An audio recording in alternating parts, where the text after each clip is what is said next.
सन्माननीय अतिथी डॉक्टर श्री क्रांतिकुमारजी महाजन।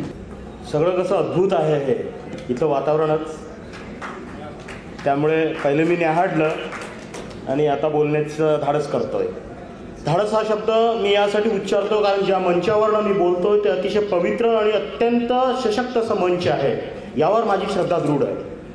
आणि या सभागृहामध्ये उपस्थित असलेले आपण सर्व केवळ पुरस्कारार्थीच नव्हे तर या देशाच्या विविध कोपऱ्यातून इथे आलेले, एक सद्विचार घेऊन इथे आलेले, आणि आपल्या क्षेत्रामध्ये जेव्हा तुम्ही इथून पुरस्कार घेऊन जाणार आहात तर त्या पुरस्काराच्या माध्यमातून मिळणारी प्रेरणा खऱ्या अर्थानं आपल्या हातून एक दिव्य असं कार्य घडून आणणार आहे जे रेड स्वस्तिकला अपेक्षित आहे।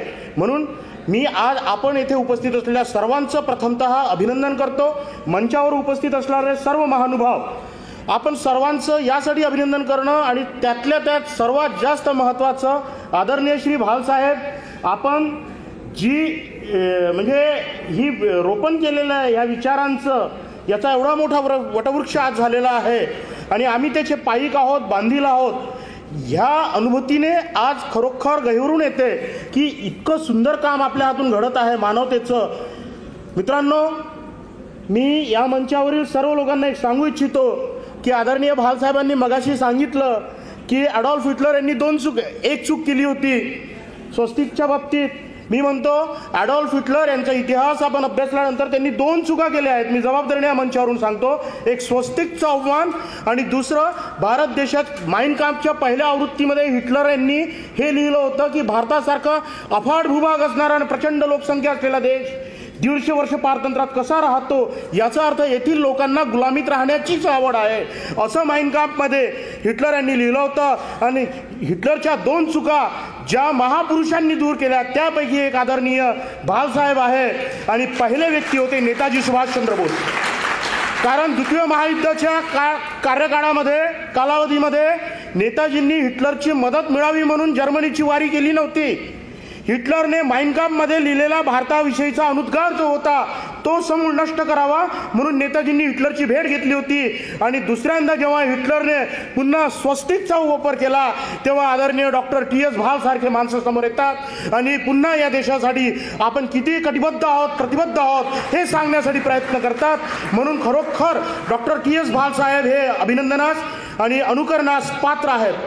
मला अभिमान यासाठी आज वाटतो या मंचावरून आदरणीय मंच, मैं आप लोगों को अग्रवाल साहब बताना चाहूँगा कि देखिए मैं अपने आप को गौरवान्वित महसूस करता हूँ कि जिस मंच पर मैं आज आपके साथ संवाद कर रहा हूँ, मैं मेरे स्कूली शिक्षा में मैं ज़रूर इस बात का दृगोचर करना चाहूँगा कि मेरे स्कूली शिक्षा के दिनों में मैं उस समय 8वीं कक्षा का छात्र था। और शिंदे साहब, भाल साहब, मैं आपको बता रहा हूँ कि मैं जो बोलता हूँ एविडेंस के साथ बोलता हूँ। बाय प्रोफेशन मैं एडवोकेट हूँ, ये बात अलग, लेकिन जो बोलता हूँ एविडेंस के साथ बोलता हूँ। मी 8व्या वर्गात असताना माझ्या शाळेमध्ये भालसाहेब आले होते, वृक्षारोपण केलं होतं, तेव्हा मी त्यांच्यापासून प्रेरणा घेतली। त्या 1990चं वर्तमानपत्राचं कात्रण मी माझ्यासोबत आणलेलं दाखवायला साहेबांना। सांगायचं तात्पर्य की आम्ही एक प्रेरणा घेतली साहेब आपल्यापासनं। माझ्या परिचयादाखल आपण फार मोठे शब्द वापरले, भारताच्या विविध राज्यांमध्ये फार मोठं संघटन मी लीड करतो वगैरे वगैरे। 15-20 हजार लोक 29 तारखेला आले होते। निश्चित हे आम्ही करतो, पण हे करण्यासाठी खऱ्या अर्थानं जी प्रेरणा मिळाली ना, त्या प्रेरणेला बळ देण्याचं काम आपण करत आहात। कारण आपण जे पुरस्कार देत आहेत हे केवळ वस्तूंचं आदान प्रदान नाही आहे, इथे केवळ पुष्पगुच्छ, शॉल, मोमेंटो, पुस्तकं दिल्या जातात। त्यामुळे मित्रांनो, पुरस्कारार्थी मित्रांनो, आपल्याला मी सांगतो की हे केवळ वस्तूंचं आदान प्रदान नाही आहे, येथून मिळणाऱ्या प्रेरणेला आपण गृहीत धरावं।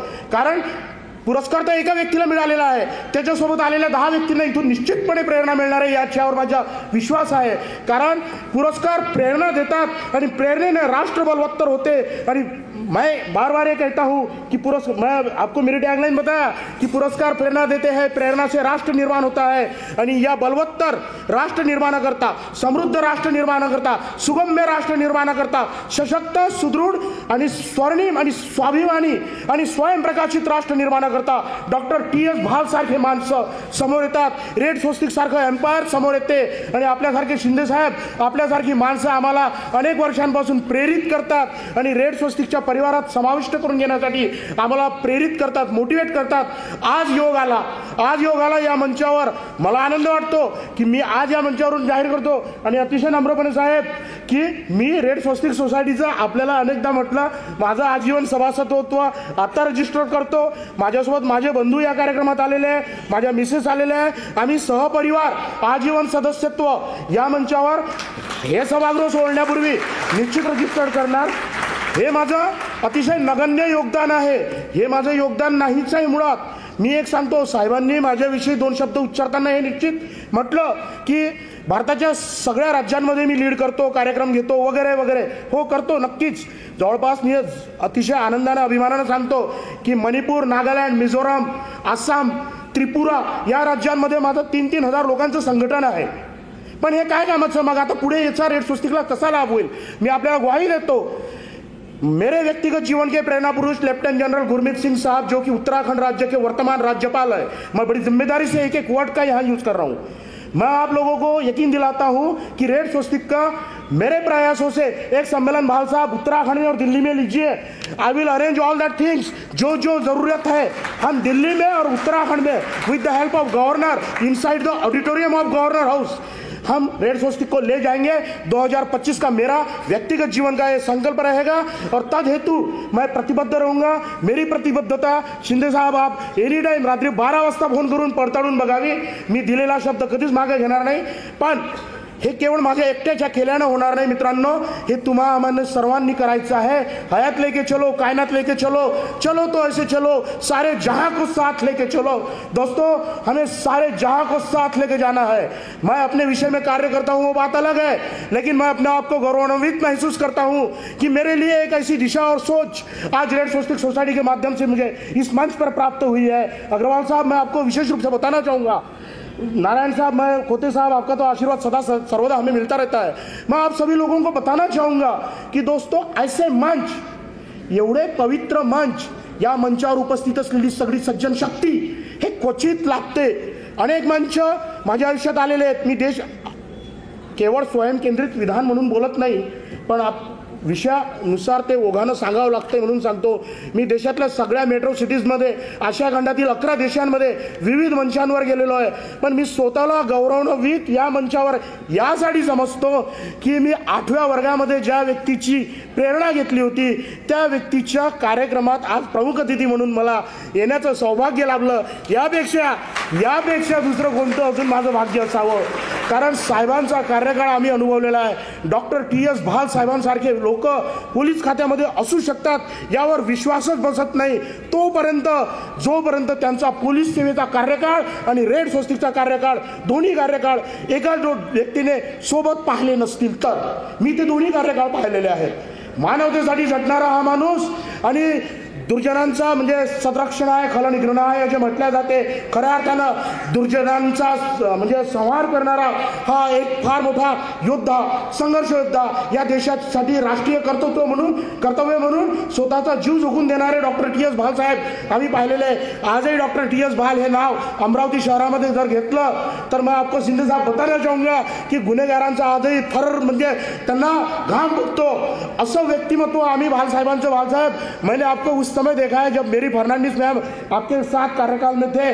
अक्षरशः गुन्हेगार उठ्या बशा काढायचे हे आम्ही डोळ्यांनी पाहिलेलं आहे. पण एवढा सज्जन आणि अतिशय मानवतेसाठी समर्पित असणारं एक अंतस्तर, एक हृदय आणि म्हणजे स्वतःमध्ये एवढं मोठं एक मानवता विषयक तत्वज्ञान जोपासणारा माणूस जर आपल्यामध्ये आहे तर हे आपल्या संस्थेचं, आपल्या परिवाराचं आणि एकूणच या मंचाचं भाग्य आहे असं मी म्हणतो. म्हणून माझ्या शब्दांना विराम देण्यापूर्वी मी आपल्याला केवळ आता वेळेचं भान म्हणून मी त्याचं दोगोच्चार करत नाही. आपली परवानगी असेल तर करेल. भालसाहेबांसाठी मी फार काही छान सुंदर मी आपल्याला म्हटलं होतं साहेब की मैं कुछ लेके आना चाहता हूँ, मैं क्या ला सकता हूँ आपके लिए.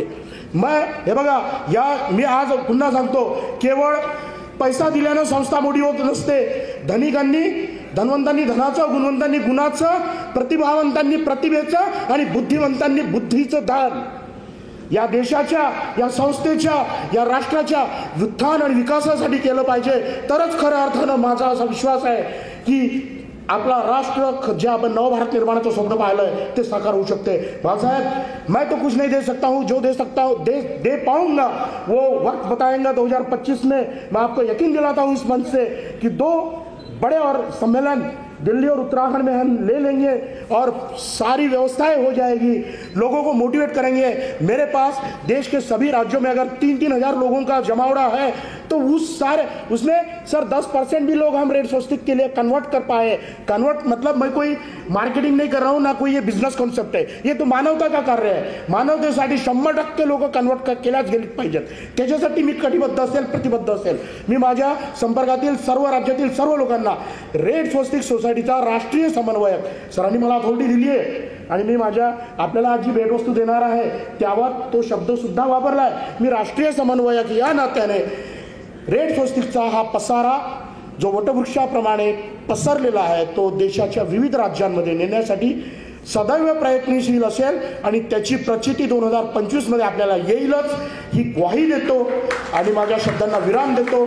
अरे वाह, पिकनिक की तैयारी? अब बेटा हम ठहरे डायबिटीज के पेशेंट, इस उम्र में पिकनिक वगैरह तो ना हो पाएगा, ज्यादा बैठने से पैरों में सूजन भी। तो फिर इतनी सारी दवाई क्यों? 90% ऑफ डायबिटिक पेशेंट की शुगर सिर्फ अप्रोप्रिएट डाइट थेरेपी से कंट्रोल की जा सकती है। अच्छा, अब क्या करें? पूरे इंडिया में अप्रोप्रिएट डाइट थेरेपी के 50+ सेंटर्स है, तो आज ही अपनी अपॉइंटमेंट बुक कराएं और डायबिटीज का सोल्यूशन पाएं। आज ही अपने कंफर्मेटरी टेस्ट कराएं सिर्फ एप्रोप्रिएट डाइट थेरेपी से।